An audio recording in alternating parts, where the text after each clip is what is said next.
máa já sí ìròyìn lọ́rọ̀ yín máa já sí bẹ́ẹ̀ bá ti wá ń ṣe bẹ́ẹ̀ náà ló ṣe máa rí ní ti dáadáa bí ẹ bá ṣe ń fẹ́ kó rí lọ́lọ́run máa jẹ́ kó máa rí bẹ́ẹ̀ ti dáadáa ẹ ní ṣàṣetì ọ̀rọ̀ ẹ̀yin ọ̀rọ̀ yín ò ní sú Ọlọ́run ọ̀rọ̀ yín ò ní sú Ọlọ́run ọ̀rọ̀ yín ò ní sú ẹni tó máa ṣoore fún yín gbogbo àwọn tó ń ṣoore fún wa Ọlọ́run á ṣoore fáwọn náà ní agbára Ọlọ́run bí a ṣe ń ṣe ní agbára Ọlọ́run ẹ ò ní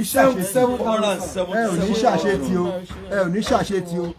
adúpẹ́ lọ́dọ̀ Ọlọ́run ẹ ní ṣàṣetì o gbogbo ẹ̀yin àtọkùnrin àtobìnrin tí wọ́n ṣíjú àánú wò wá Ọlọ́run á ṣíjú àánú wò ẹ̀yin náà ó fún ọ ní 20,000 naira Ọlọ́run á ṣíjú àánú wò yín o gbogbo ṣe ń sọ yìí bẹ́ẹ̀ náà ló dé máa rí lágbára Ọlọ́run Ọlọ́run á ṣíjú àánú wò yín o. bàbá ìpẹ̀lẹ́ ẹ ṣeun sà I can feel your pain ẹ ṣeun sà ẹ gbọ́ ìpẹ̀lẹ́ ẹ ṣeun sà it is well with you Ọlọ́run yóò gbé àánú dìde àmín ní ọ̀nà tẹ́lẹ̀ wọ́n fún 10,000 naira ń bí báyìí 507,000 sir. ẹ ṣeun sà wọ́n ti ṣe 507,000. that means pé wọ́n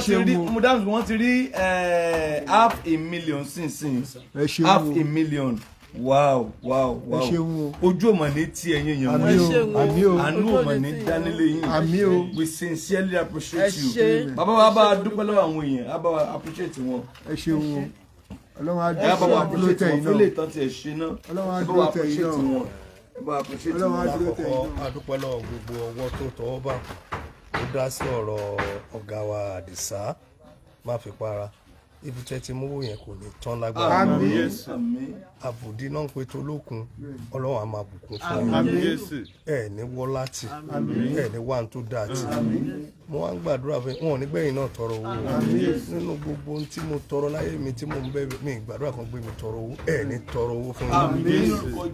Agbala Gebrrie wọn ní tọrọ owó fún yín ṣẹ́rí kò easy kéèyàn bọ́sítà pa pẹ̀bẹ̀ fún nǹkan bẹ́ẹ̀ mi ṣe wà ẹni tó lójú ń tì ọmọ ilé ènìyàn ni mí ṣùgbọ́n àti bọ́sítà wa béèrè nǹkan ó máa ń tìkọ̀ lára tèmi bí ṣe ti wà lórí program mi ọmọ mi ti pè mí kí ni mo wá ṣe ní Agbala Gebrrie nínú mo wá assist ọ̀gá wa kan ṣùgbọ́n gbogbo ọkàn tó ń ṣe lọ́wọ́lọ́wọ́ bàbá dìde nítorí wọn ní o tó ń ṣe lọ́wọ́lọ́wọ́ lágbára lọ́wọ́ Ọlọ́run ẹ̀ ní wà tó dájú àwọn ọmọ yẹn á ṣe rere iléeṣẹ́ yín ò ní bàjẹ́ gbogbo ìdáwọ́lé yóò yọrí sí rere àtọkàn tó ìfẹ́ ṣe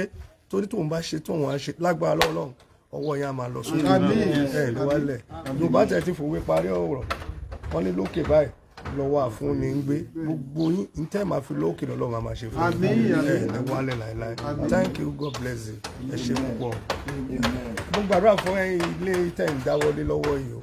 torí iṣẹ́ ńlá lẹ̀ ṣe ń bì ilé ìjọsìn Ọlọ́run lágbára ẹ̀pà yín àká àṣeyọrí lẹ máa ṣe bí nígbà tẹ́ bá máa kọ́ bí ìtọ́ tẹ́ bá máa ṣe bí àwọn náà wà bá yín dúró ibi yìí ìyanu tí wọ́n ti ṣe nù ìjọ kan rí tọ́lọ́run fi ti bí ìtúpọ̀ kékeré ń jù báyìí lọ bẹ́ẹ̀ lọ́lọ́run máa ṣe bẹ́ẹ̀ lọ́lọ́run máa ṣe àwọn tẹ́ wá ń ṣe fún ọmọ ẹ fi wọ́n lẹ̀ pẹ̀lú Ọlọ́run ṣùgbọ́n Ọlọ́run tó ń sọ fún yín ẹ̀dá tó ń ṣoore ń kọ̀kọ̀ tọ́lọ́run sọ ń gbagba Ọlọ́run á tún sọ jù bẹ́ẹ̀ ló máa rí in Jesus name I pray. ẹ ṣe àdúpẹ́ ẹ ṣeun àdúpẹ́ o gbogbo ẹ̀yin tẹ́ ẹ tọwọ́ bá kò tẹ́ ẹ fún wa lówó ẹ ṣeun mo dúpẹ́ o ojú ò ní fi yín sílẹ̀ sáyé lọ o ojú yín ò ní fọ́ o etí yín ò ní di o ọpọlọ yín ò ní dàrú kọ̀ọ̀kan ò ní ṣe etí yín náà. nígbà tí àwọn èèyàn pè mí láti ìrọ̀lẹ́ àná pàtàn pè mí ẹ wo Agbala Gebrrie tá a bá tiẹ̀ ṣe ẹ wo ẹ jáwo ti bàbá tó torí wọn jáde bàbá wo wọn ni bàbá Opebe èmi náà wá lọ wo fídíò yẹn mo rí pé bàbá náà jáde that's love ìfẹ́ ni wọ́n ń perú ẹ̀ ìfẹ́ pé ló fẹ́ jáde nítorí ọmọkùnrin normally mi ò mójú dádì dáadáa mi ń dá ojú wọn mọ̀ ìgbà tẹ́mi náà tí mo rí bàbá mo ní no tá a bá tiẹ̀ fẹ́ jáde torí bàbá ìtẹ̀yàn tún dá wọn mọ̀ dáadáa nù kíní àjáde òun ló jẹ́ kí ọ̀pọ̀lọpọ̀ àwọn tí wọ́n pè mí thousands of people message daddy let's go ẹ jẹ́ ká ṣe òní tí ì bá ṣe nítorí bàbá ẹ̀ gan torí ẹni tó tiẹ̀ tún jáde fún wọn tí wọ́n pe ayé pé bàbá yìí wọ́n ní stroke pé kí wọ́n jáde sọ ẹ̀yin tẹ́ pé bàbá Opebe kọ́ ló wá béèrè fúnra lọ́wọ́ o bẹ̀t nínú ìfẹ́ it came out gbà tí mo gbọ́ tán pé wọ́n ní ọ̀gá àwọn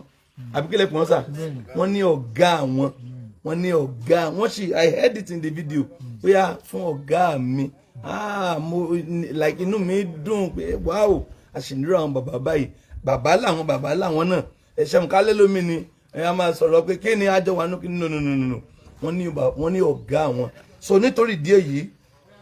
let's support them àmàrí ànúgbà tá a bá tún rí ìwé ó yẹ kẹ́ ẹ rántí mú dání 20,000 fún wọn báyìí 527,000 now more donations are still coming tonight nípa orí ọ̀fẹ́ lọ́hùn kílẹ̀ ṣú kílẹ̀ mọ́ ẹja wo tí ó ṣẹlẹ̀ we're going to notify you and the man make sure pa follow up wọn títí dé hospital láti lè ṣe tí ojú bàbá ìbálà tí ara wọn bá ṣe tí wọn ní stroke mọ́ it will be able to walk bàbá mi rò pé bàbá ń jọ̀lẹ̀ náà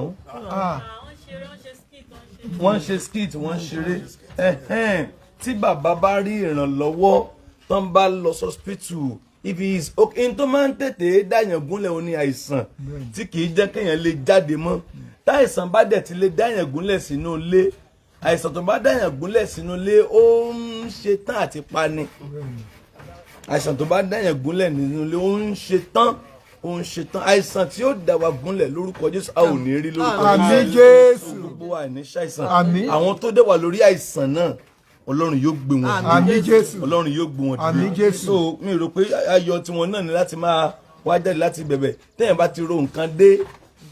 nǹkan dé bíbà ilẹ̀ ó pé wò wá ní téèyàn fi da nǹkan báyìí bora let me just come out a máa rí àánú gbà a máa rí ìrànlọ́wọ́ náà so a máa make sure pé àwọn tó fẹ́ ṣe then a ní láti rí ìwé yẹn thank you for your donation 10,000 kan náà ti wọlé báyìí 537,000 mi ò gbọ́ 537,000 ẹnìkan náà sẹ́yìn sí kìí sí let me check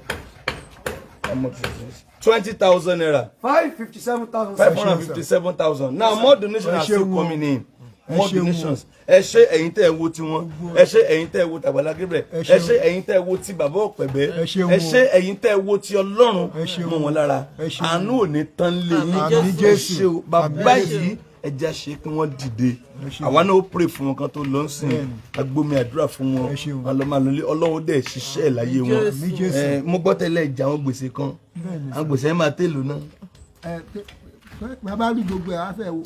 pọ̀ gan-an torí ó fẹ́ wọ 820. yé olúwa yìí lóríkèéríkèé bẹ́ẹ̀ yẹn. olúwa yìí ọlọ́run tí ń bá ní san gbèsè yóò dẹ̀ bá yín san. àmín sà. mo ní yóò bá yín san. àmín Jésù. yóò bá yín san. àmín Jésù. ẹ dẹ̀ rí àánú gbà. àmín. nígbà donation yẹn bá ń lọ àwa náà máa mọ what can we add àwa náà máa mọ God bless you we love you 07054 900 751 God bless you ẹ ṣé o thank you.